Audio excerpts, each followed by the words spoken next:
Devils were still in Florida to take on the red-hot Florida Panthers, and they came away with the upset victory thanks to strong goaltending from Nico Daws, a.k.a. Jaws, because he was gobbling up those pucks. We have a lot to talk about in today's episode of Locked On Devils. Buckle up, everybody. You're Locked On Devils, your daily podcast on the New Jersey Devils. Part of the Locked On Podcast Network, your team every day. Hi, this is Bryce Salvador, and you're Locked On Devils with Trey Matthews. Elliott scores!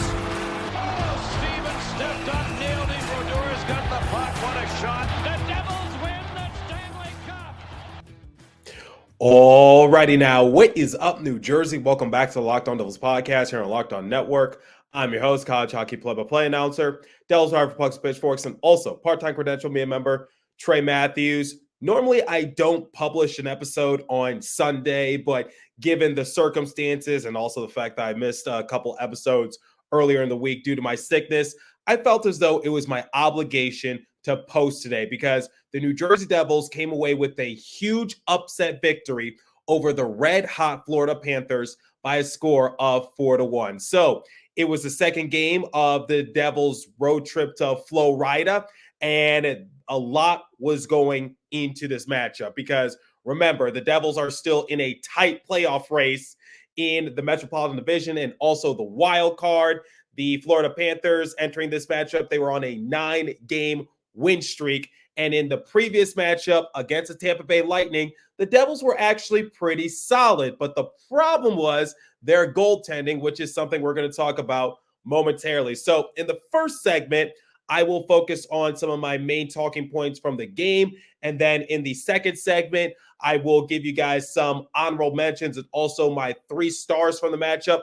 And then to round it all off, like I do with every post-game recap, I will compare the stats and give the Devils a letter grade. So like I just said moments ago, the Panthers, one of the hottest teams in the NHL. The Devils treading water right now because they're missing a lot of key players still. And it seems as though that the Devils were going to come away on the losing end in the eyes of a lot of people, because I was looking on social media and I noticed that a lot of people said that they weren't tuning into the game. They had plans. I know it's Saturday night, people, but Devils still have a chance until the clock hits 0 when it's the third period of regulation. But anyway, similar to the game against the Lightning, it was going to be a collective team effort for the Devils because the Panthers, they're not going to give them much. So the Devils got to work with what they're being given. But I think the main thing that the Devils had to focus on in this matchup, and Ken Danico talked about it during the pregame,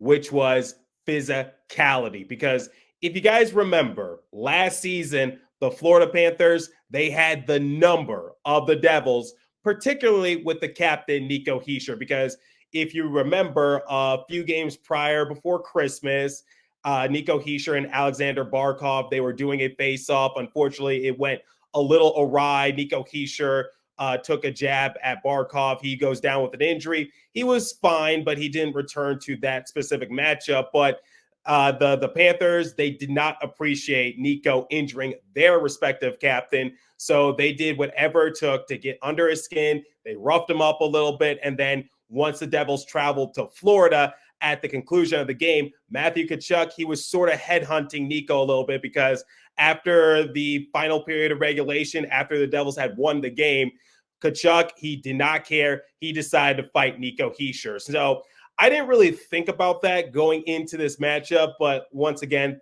considering the circumstances, I still think it holds up really well because I think a lot of teams are going to be more physical with the Devils, especially now since the Devils are shorthanded. Teams are going to take note of that, and they're going to try to go at the Devils a little bit. They might try to get under their skin a little bit, try to pick a fight with them, and they might not really pay the piper. But I think that was definitely an important talking point for the Devils throughout the course of the game, which was physicality. And I think another big thing is just like work with what you're being given. And then as the game was progressing, you started to see that a lot of things were going the Devils' way because first and foremost, for the second game in a row, I believe this is the first time this has happened this season, they scored the opening goal. Thanks to Alexander Holtz, who we'll talk more about in the second segment. And after the first period, the Devils were up 2-0, and they had some key saves from their netminder, Nico Daws, who I'll touch on in just a few seconds. And then as it went on, more things went into the way of the Devils. They go up 3-0. Okay,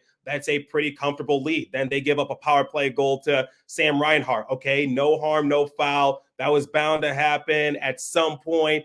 Did I anticipate for Daws to get a shutout? Not really, but he was rolling, and I had my hopes. But still, I'm just like, close out the game strong, and that's exactly what the Devils did, albeit they were fumbling the puck a little bit, trying to get the empty netter goal. But I just want to say the stones from Daws to try to attempt the empty netter goal himself, it really goes to show you that he is rather confident in between the pipes. Now, speaking of in between the pipes, I think the biggest thing for the Devils in this matchup was definitely goaltending, because Ryan Novozinski of NJ.com, he released an article a few days ago at the conclusion of the Devils and Lightning game, and he titled his article, "The Injury-Depleted Devils Are Still a Good Team. They Need a New Goalie to Make Them Great." Because if you guys recall, in the previous matchup against the Lightning, the Devils were actually pretty good. That's why the game went into overtime and the Devils still walked away with a point. And I talked about it in one of my more recent episodes. I said,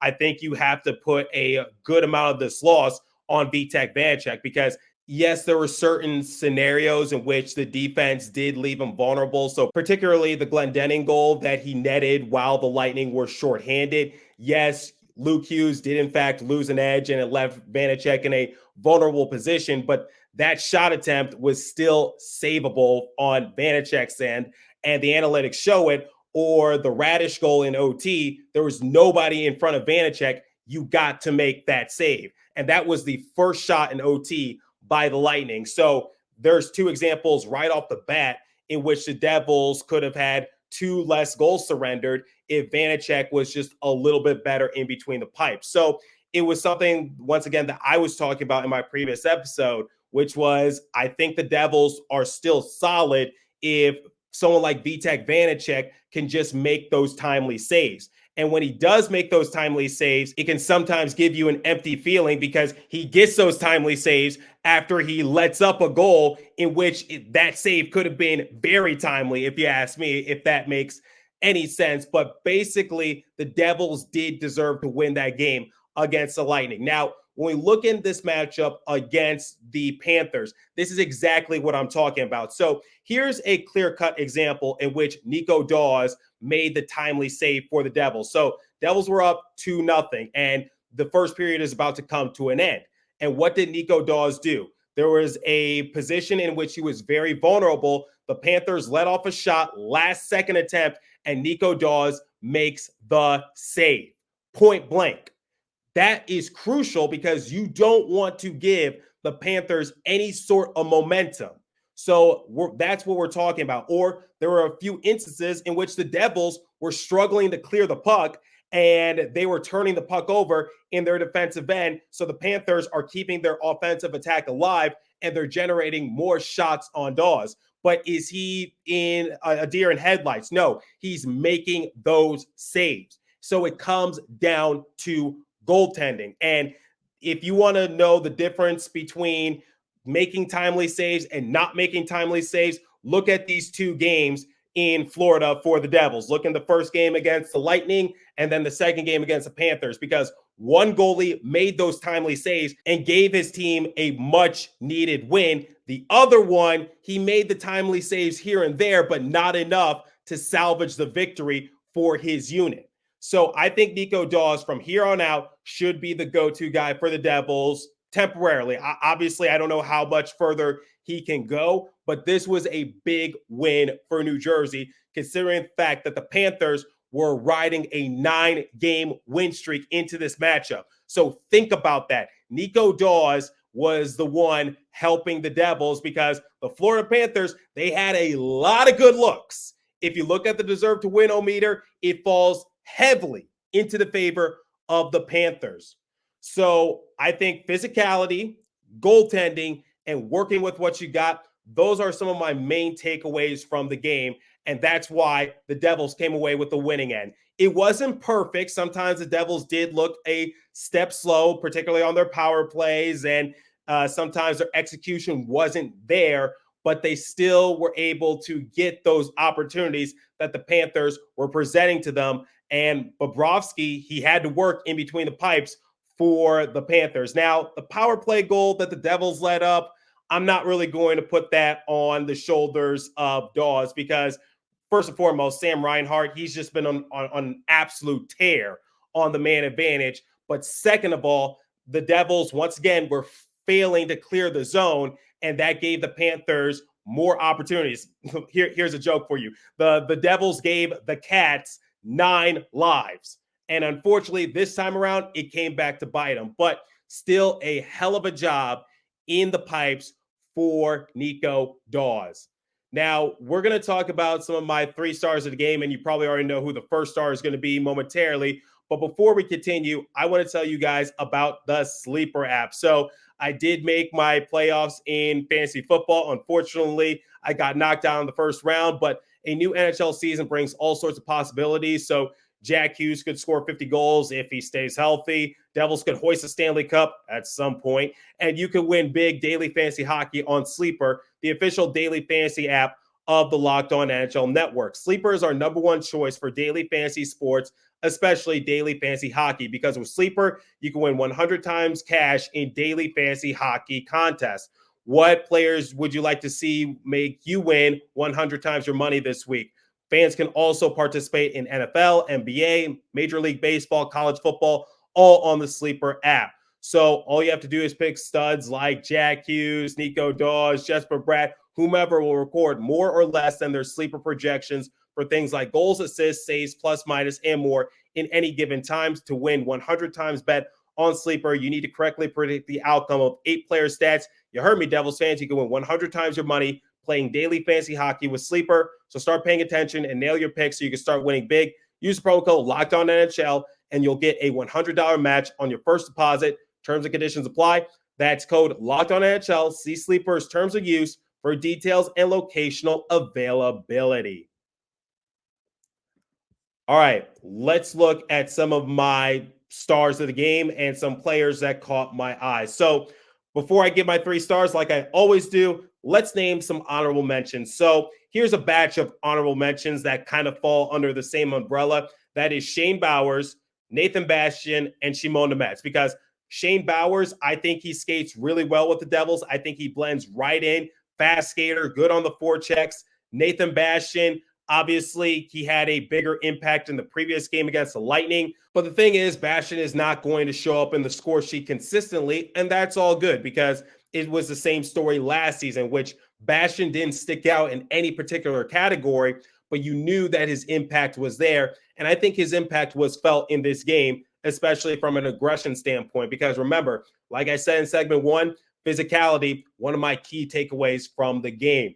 And then Shimon Nemec. I think Shimon Nemec has been doing a good job on special teams. I think he is, once again, even if he's not showing up in the score sheet, he looks rather comfortable out there. So I think that's something to take note of. So I just wanted to give my appreciation to those players. Let's talk about some players that don't really make the cut to be my 3 stars of the game. The first being Erik Haula. So Erik Haula, he netted a goal in this game, and it gave the Devils a 3-0 lead. So I think for Erik Haula, once again, he knows how to play the game 2 ways. So how did he get his goal? Well, first and foremost, he was just being relentless on the forecheck, and he and Nico Hischier, they were able to work in a great tandem with one another. Now, unfortunately, the Panthers did break up the play at one point, and Haula was able to regain control of it. So it negated any chance of Nico Hischier getting an assist. But still, Erik Haula scored it, and now he has his 10th goal of the season.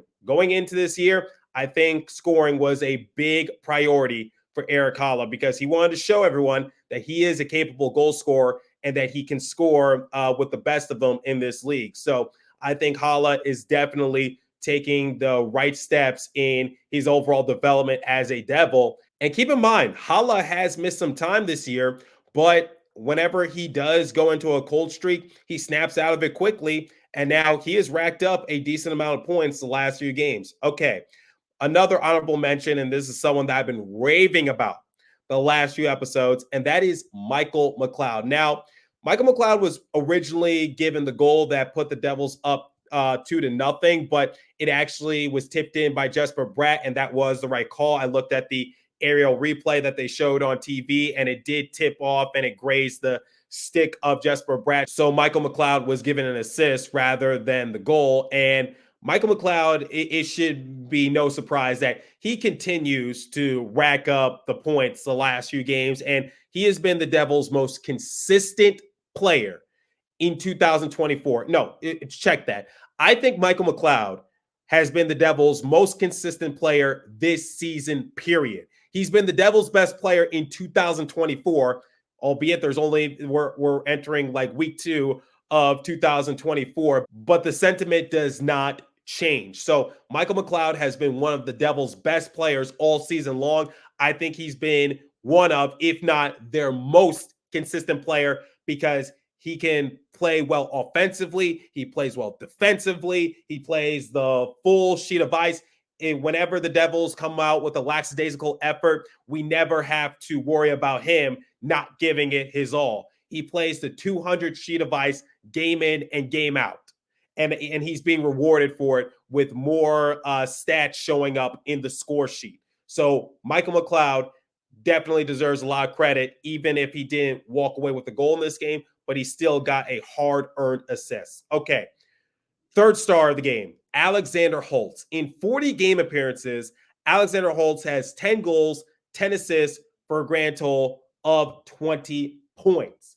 So when looking at his goal, it actually grazed off of former New Jersey Devil Dmitry Kulikov and found the back of the net, because it was originally awarded to Chris Tierney, but they saw that it actually went off the sweater of Kulikov. But it still doesn't change the fact whether Holtz walks away with an assist or if he walks away with the goal, he knew where to put the puck. And going back a little further in that play does not happen without Curtis Lazar coming in on the forecheck to keep the offensive possession alive for the Devils. So Curtis Lazar has also been putting in a lot of work for the Devils as well. So for Alexander Holtz, a lot of people are saying, why does he continue to play on the third line? He should be on the top 6. Well, can I be somewhat controversial with y'all?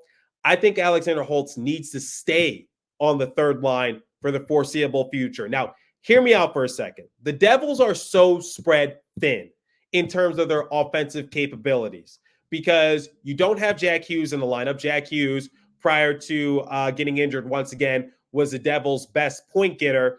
And also Timo Meier is out. Andre Palat is out. So the Devils are missing a lot of their key forwards. So they don't really have the option that they usually do of turning to a lot of guys to give them goals. So you still got Jesper Bratt, you got Dawson Mercer, you got Nico Hischier, you got, I guess you could say Michael McLeod now and Tyler Toffoli, but still, it's just like the options have waned a little bit for the Devils. So when looking at the top 6, it's Erik Haula, Nico Hischier, Dawson Mercer, Tyler Toffoli, Michael McLeod, and Jesper Bratt.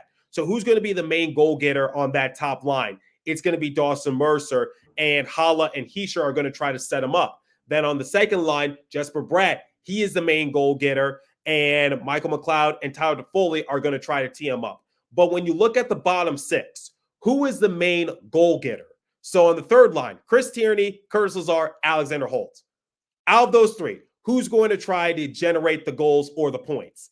It's going to be Alexander Holtz. On that fourth line, the AHL line, I gave Shane Bowers his roses, but still, it's just like Max Willman, Shane Bowers, Nathan Bastian. Who's going to generate the points on the bottom 6? It's got to be Alexander Holtz. Now, does he deserve a bit more ice time? I believe so. But in terms of him playing on the bottom 6, I think that's the best option for him right now because you can spread out the scoring just a tad bit more while some players are dealing with injuries. So I'm going to be somewhat controversial. I'm going to be on the other side of the fence. I think Alexander Holtz is fine for where he is right now. And I think he and Chris Tierney and Curtis Lazar have been working well together. So that's my opinion. And I think it showed the last few games because Alexander Holtz is still putting up some decent numbers. So that's my opinion because I saw that question make its way around social media. My second star goes to Jesper Bratt. Jesper Bratt deserves to be an all-star. And I'm not just saying that because I cover the Devils, because now Jesper Bratt is leading the Devils in points with 46 in 40 game appearances. So this goes back to what I said, which is Jesper Bratt can still reach 100 points. Like, I know we talk about Jack Hughes. I know that's going to be a big talking point when Hughes comes back. But make no mistake, Jesper Bratt is not far off the mark either. And he continues to rack up the points. So I literally just said, who's going to generate the points on the top six? Jesper Bratt is definitely one of those go-to guys. So I think Jesper Bratt deserves a lot more appreciation from the NHL discourse, because the Devils discourse, particularly with the Bratt pack, definitely know how vital Jesper is on this unit. First star, Nico Daws. So remember I said in segment one how it really came down to goaltending that deciphered this game? Well, according to James Nichols of New Jersey Hockey Now, he put this out on the X app. He said, Nico Daws made 2.09 goals saved above expected against the Panthers tonight. Goaltending man. For reference, Vitek Vanecek is dead last in the NHL for goals saved above expected. He went below Ilya Samsonov recently. So just giving you that reference. So Vitek Vanecek is in the negative aspect for that stat. Comes down to goaltending. Because I think if Vitek Vanecek was in net for the Devils, I think the Devils lose this game 5-3. Just saying, because there's been so many games this year in which it comes down to goaltending.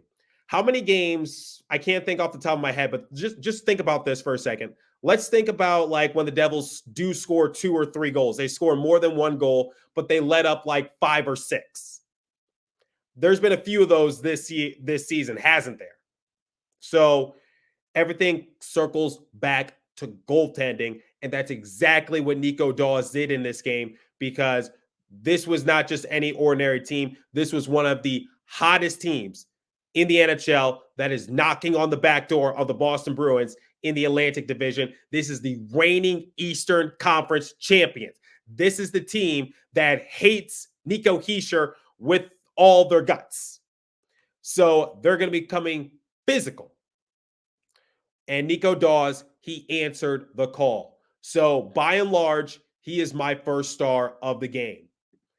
All right, so like I do with every post-game recap, I will compare the stats and give the Devils a letter grade. But before we do that, I want to tell you guys about Jase Medical, because I know we come to sports to escape from sort of the crazy realities of life, but can we just talk about a minute for preparing for the real life? Because I can't imagine a more helpless feeling if my family or someone close to us got sick while a supply chain issue kept them from life-saving medication they needed. Thankfully, we'll be okay with Jase Medical. The Jase case is a pack of 5 different antibiotics to treat a long list of bacterial illnesses. Visit jasemedical.com and complete your physician encounter. It will be reviewed by a board-certified physician, and your medications will be dispensed by a licensed pharmacy at a fraction of the regular cost. It's never been more important to be prepared than today. Go to jasemedical.com and use offer code LOCKEDON to get $20 off your order. Now, before we compare the stats, give the Devils a letter grade, and get the heck out of here, let's look at the standings, because I want to talk about how much more meaning this game has for New Jersey. So when looking at the Metro, the Devils are still somewhat in the middle. So the Rangers have 54 points, the Hurricanes have 53, Flyers have 52, Islanders have 48, Devils have 47. Below the Devils are the Capitals and Penguins, tied with 46 points apop, and then the Blue Jackets with 35. But when looking at the wild card, that's also a little bit more interesting, because the Lightning, they're leading the first spot in the wild card with 49. Islanders have 48, Devils have 47. We've already been over this. So it's basically can be pick or choose for the Devils at this point. I have not given up with the Devils being one of the top 3 teams in the Metro, but they got to get it going a little bit. But in the wild card, that can also be an option for them. So the Devils are still neck and neck in both of those playoff races, and it is tight, but this type of win is very important because I don't think anyone anticipated for a depleted Devils team to be a red hot Panthers team, because the Panthers were going to lose at some point, but who is it going to come at? I don't think a lot of people projected for it to come against the Devils. So this game was rather important. All right, let's compare the stats, give the Devils a letter grade, and like I said, get out of here so that way we could get back to the weekend, the long weekend, in fact, because Monday is MLK Day. So shots on goal differential, 37-22 in favor of the Panthers. Wow. Daws saw 37 shots and he saved 36 of them.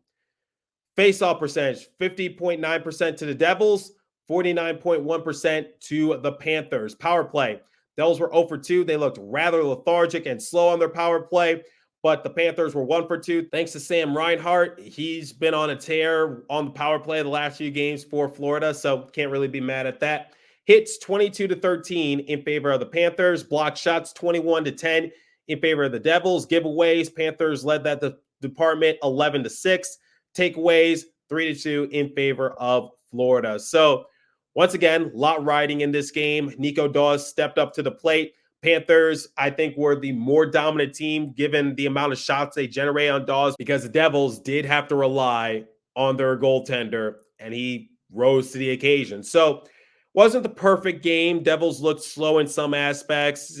Obviously, that was to be expected against this Panthers team that's been so good this year, reigning Eastern Conference champions. So I'm going to give the Devils a solid B. I think it was a pretty good performance. It wasn't as bad as it could have been. They need to work on their clear attempts. They need to work on their speed just a little bit more. But all in all, this was a very big win for New Jersey. They snapped the Panthers' 9-game win streak, and they came out on the winning end, and that's more than what I could ask for. So they definitely surprised me. I had my doubts going into the matchup, but they proved me even wrong. So I think the Devils have found their goalie for the next few games. Ride the hot hand of Nico Daws if you know what's best for you. So let me know what you guys think. What did you think your expectations were heading into the matchup? What do you think about Nico Daws being the go-to guy for the Devils moving forward?